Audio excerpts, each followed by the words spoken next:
Icontaf Podcast. Bienvenue dans ce nouvel épisode, Le marché, mon premier laboratoire de mode. Je voudrais que tu prennes une respiration, pas pour te calmer, pour revenir dans ton corps. On nous a appris à cacher, à masquer, à se demander est-ce que ça me va? Mais si la vraie question était ailleurs, et si le problème n'avait jamais été ton corps, mais le vêtement qu'on te propose? Aujourd'hui, je veux te parler du marché. Pas comme d'un souvenir folklorique, non, mais comme de mon premier laboratoire de mode. J'ai grandi entre les coupons que mon père ramenait de l'usine Icotaf, où il travaillait dans la production de wax en coton. Il ne m'emmenait pas à l'usine, il me ramenait la matière, de la qualité, du coton qui dure. Et moi, je dessinais déjà mes propres modèles.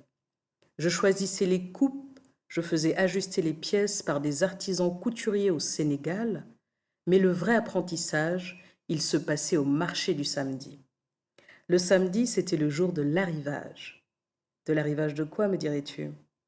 Des ballots de vêtements venus d'Europe, parfois encore emballés. Il fallait être rapide, avoir l'œil, savoir reconnaître en une seconde une bonne matière au milieu d'un amas de polyester. Mon père avait ce regard. Il touchait un tissu et savait immédiatement.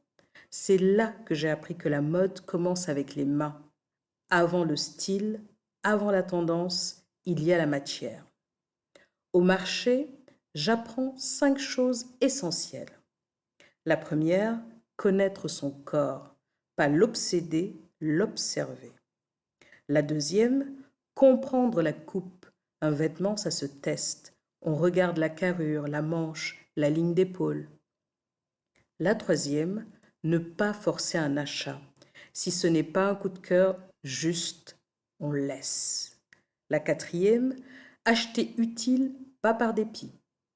Et la cinquième, la patience construit un vestiaire durable. Et c'est ça le plus important.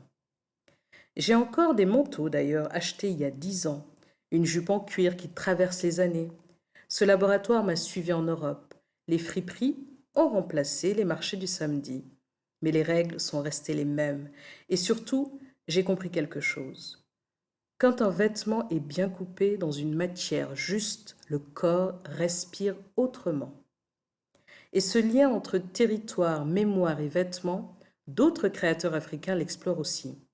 Imane Aissi, dont je t'ai déjà parlé, créateur camerounais, travaille les fibres naturelles africaines et défend une haute couture enracinée dans les savoir-faire traditionnels.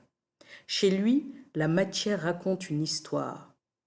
Loza Maleombo, entre la Côte d'Ivoire et New York, s'inspire des identités africaines et des héritages culturels pour créer des silhouettes fortes, ancrées dans leur contexte.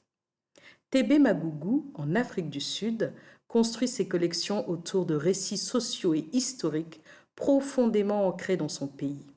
Chez lui, chaque pièce devient presque un document, une archive vivante portée sur le corps. Lauréat du prestigieux prix LVMH lors de sa 6e édition, premier créateur africain à recevoir cette distinction, il a envoyé un signal fort. La création africaine a toute sa place sur la scène mondiale.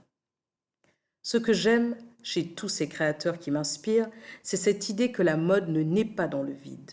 Elle naît d'un sol, d'un marché, d'une mémoire, d'un regard. Et c'est aussi de là qu'est né Icontaf. Pas comme une simple marque, mais comme une continuité. Un lieu où l'on arrête de négocier avec soi-même, où l'on ne demande plus à son corps de se réduire, où l'on réfléchit au sens premier d'un vêtement. Est-ce qu'il m'accueille? Parce que parfois le bonheur commence simplement par une pièce à sa taille, une coupe qui respecte, une matière qui respire. Nos corps évoluent, ils changent, et ce n'est pas une faute, non. Le marché m'a appris que la solution n'est pas de rentrer dans le vêtement, c'est de choisir, d'ajuster, de créer autrement. Alors j'aimerais te poser une question. Si tu devais repenser la manière de t'habiller comme un laboratoire personnel, qu'est-ce que tu changerais en premier? Est-ce la matière, la coupe ou ton regard sur le corps? Dis-le moi dans les commentaires. Dans le prochain épisode, on ira encore plus loin. On parlera de la valorisation du travail des artisans.